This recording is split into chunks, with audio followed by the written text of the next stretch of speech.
So there was a lot of good from Kansas City's win today. You can talk about Patrick Mahomes and his 4 touchdown passes, the way Xavier Worthy got involved in this one, the way the defense, after the opening drive of the game, they essentially shut down Baltimore.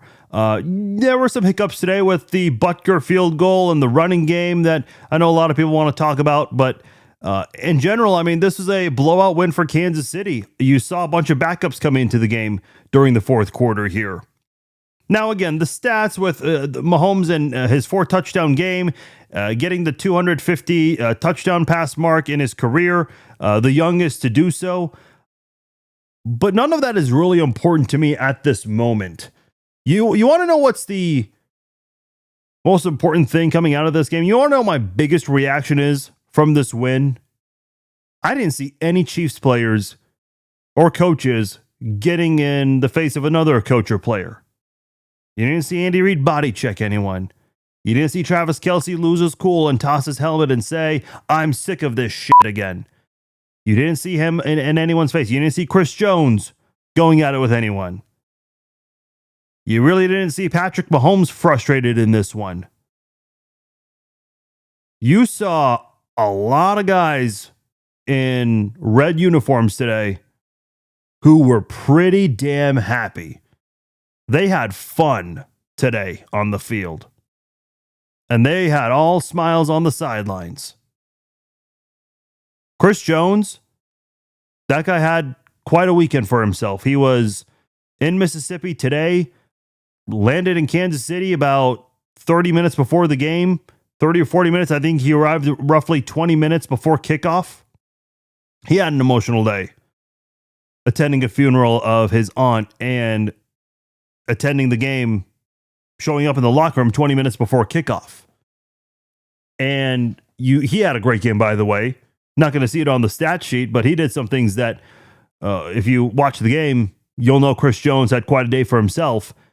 But seeing him after the game, getting the phone from the social media team, him, Karlaftis, and McDuffie, they're doing a video selfie which is probably up already on the Chiefs' social media site. The entire team looked like they were enjoying themselves. Everyone was doing their job today. You didn't see penalties being committed consistently by the same player. You didn't see careless mistakes.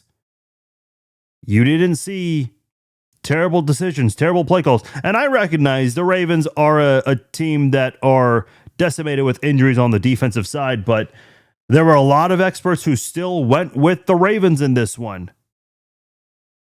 I know on Pro Football Talk, Chris Sims or Florio, I can't remember which one of them said this one's not even going to be close. They were right about that, but they picked the wrong team. The betting lines, they favored the Ravens in this one by 2.5, and it stayed at 2.5 all week. Even with the injuries the Ravens had coming into this game, everyone still went with the Ravens, almost everyone. So I recognize this is not a game to maybe write home about too much because this was a decimated Ravens team, especially on the defensive side. But that's what you're supposed to do when a team has all kinds of issues. And let's not forget, the Chiefs had all kinds of injuries last year, especially on the offensive side. And no, the Chiefs offense, I mean, they were far from perfect. And Chiefs fans were complaining about the offense all last year. But no one capitalized on Kansas City's unavailability like how some teams should have. They still pulled through and won 15 games and made it to the Super Bowl. Got a couple of guys back, but those guys weren't really themselves coming back from those injuries. So still made it to the Super Bowl. And I know last year did not end the way they wanted it to. Not even close. But again, keep one thing in mind with Kansas City. They don't pout or feel bad or make excuses that they were missing players last year. It was always next man up. And Kansas City always pulled through and found a way. And now they've got a lot of availability. Xavier Worthy just came back. Jalen Royals has yet to be targeted in a game, but you know he's going to get going eventually. And in a couple of weeks, Rashee Rice is coming back. So this is a Chiefs team right now. They're 2-2. They started the season 0-2. People were having parades, writing this team off. Funerals were created for this Chiefs dynasty. I think those people need to revert and start taking those things back because those same people aren't saying anything right now. This Chiefs team 2-2, and they're one game behind the Chargers team that just lost to a winless Giants team, starting a rookie in Jackson Dart who made his first career start. So things are looking up for Kansas City.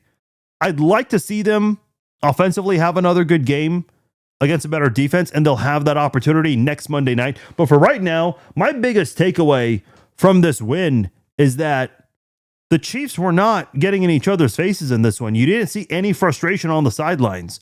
And you know those cameras, they follow Kelsey very closely. They follow Andy Reid closely.